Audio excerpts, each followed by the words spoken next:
اپنا وطن چھوڑ کر جو بھی دیار غیر کی طرف نکلا اس کی عموماً دو وجوہ رہی ہیں، ایک پڑھائی، دوسری کمائی۔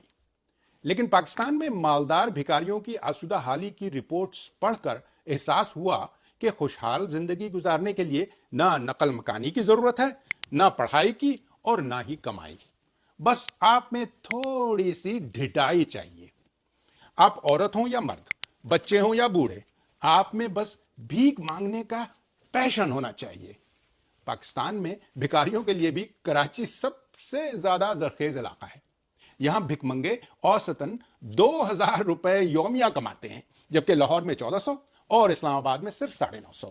اس طرح بھکاریوں کی سالانہ اجتماعی آمدن 117 کھرب یعنی 42 بلین ڈالر بنتی ہے۔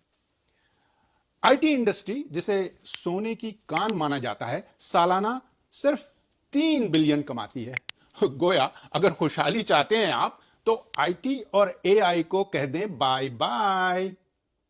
ان انٹرپرنور بھکاریوں میں 55% خواتین اور 30% بچوں کا کاروبار پھل پھول رہا ہے۔ اور کسی نے کیا خوب کہا ہے، جن کو دینی تھی تعلیم انہیں دیتے رہے بھیک، ہر محلے سے پھر بچے بھی بھکاری نکلے۔ اور اب بھکاریوں کا کاروبار بین الاقوامی سطح پر بھی کامیابی کے جھنڈے گاڑ رہا ہے۔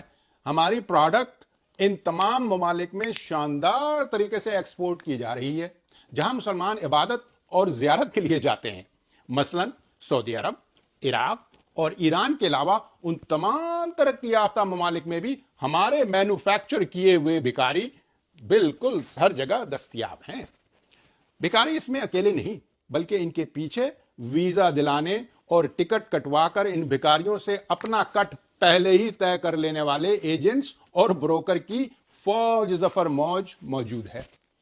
اور جب سے واٹس ایپ اور فیس بک میسنجر نے اس گلوبل دنیا کو لوکل بنا دیا ہے، ان بھکاریوں کو اب ویزے اور ٹکٹ کی ضرورت بھی نہیں رہی۔ اب وہ اسمارٹ فون لے کر اسمارٹ ہی نہیں بلکہ ایفیشینٹ بھی ہو چکے ہیں۔ اب بھیک مانگنے کے لیے نہ گھر سے باہر نکلنے کا جھنجٹ، نہ دھوپ کی تمازت، اور نہ ہی گداگروں والے گیٹ اپ کی ضرورت۔ بھکاری اب اپنے آفس یعنی پاکستان کی کسی شاہراہ پر گئے بغیر ریموٹلی گھروں یا کال سینٹر میں بیٹھے نارتھ امریکہ میں محنت کش پاکستانی تارکین وطن سے واٹس ایپ پر ترسیل رقم کا مطالبہ کر کے اپنے مستقبل روشن کرتے ہیں۔ کوئی چھوٹی بہن کی شادی، کوئی بوڑھی ماں کے علاج، اور کوئی بے وجہ ہی بس زندگی کی سختیوں سے نمٹنے کے لیے بھیک مانگتا ہے۔ یعنی کسی پروڈکٹیوٹی والے کام کے بغیر ان 4 کروڑ بھکاریوں کی افرادی قوت ملک کے کسی بھی کام نہیں آتی، بلکہ اس خیرات کا نتیجہ عام پاکستانی شہری کو مہنگائی کی صورت میں خود بھگتنا پڑتا ہے۔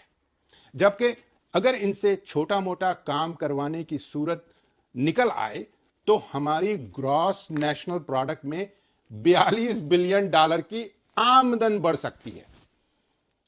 بے شمار افراد کا مطالبہ ہے کہ ان بھکاریوں کے خلاف سخت سے سخت قوانین بنائے جائیں اور سزائیں بھی دی جائیں۔ قوانین تو بہت پہلے یعنی 1958 کے بنے ہوئے ہیں، لیکن دیگر قوانین کی طرح ان پر بھی اطلاق سے الف ہٹا کر اس قانون کی بھی ہر روز آبرو ریزی جاری ہے۔ سزائیں ضرور دی جائیں، مگر حکومت کی جانب سے اصلی مفلس، بیمار، اپاہج کے نان نفقے کے بندوبست کے بعد۔ سزائیں صرف بھکاریوں کو ہی نہیں بلکہ بھیک دینے والوں کو بھی دی جانی چاہیے، جنہوں نے جگہ جگہ دسترخوان، لنگر خانے کھول کر انہیں مفت خوری اور بھیک کے سوا کسی اور کام کے قابل ہی نہیں چھوڑا ہے۔ کہتے ہیں نا، بھیک تو سبھی بھکاری کو دیا کرتے ہیں، تو سخی ہے تو کسی کے ہاتھ سے کشکول گرا۔ ہمیں نہ صرف بھیک دینے سے انکار بلکہ ان تمام صحت مند ہٹے کٹے بھکاریوں کو پگار پر لگانے کی ضرورت ہے۔ انہیں چھوٹے موٹے ہنر اور اوزار دے کر بیوپار پر لگانے کی ضرورت ہے۔ ہر روز کھانا مفت کھلانے کے بجائے ہنر سکھانے کی ضرورت ہے۔ اسلامی تعلیمات بھی یہی سکھاتی ہے کہ خیرات نہیں، خود کفیل بناؤ۔ دست سوال سے دست ہنر کہیں بہتر ہے۔ آپ سب کا شکریہ۔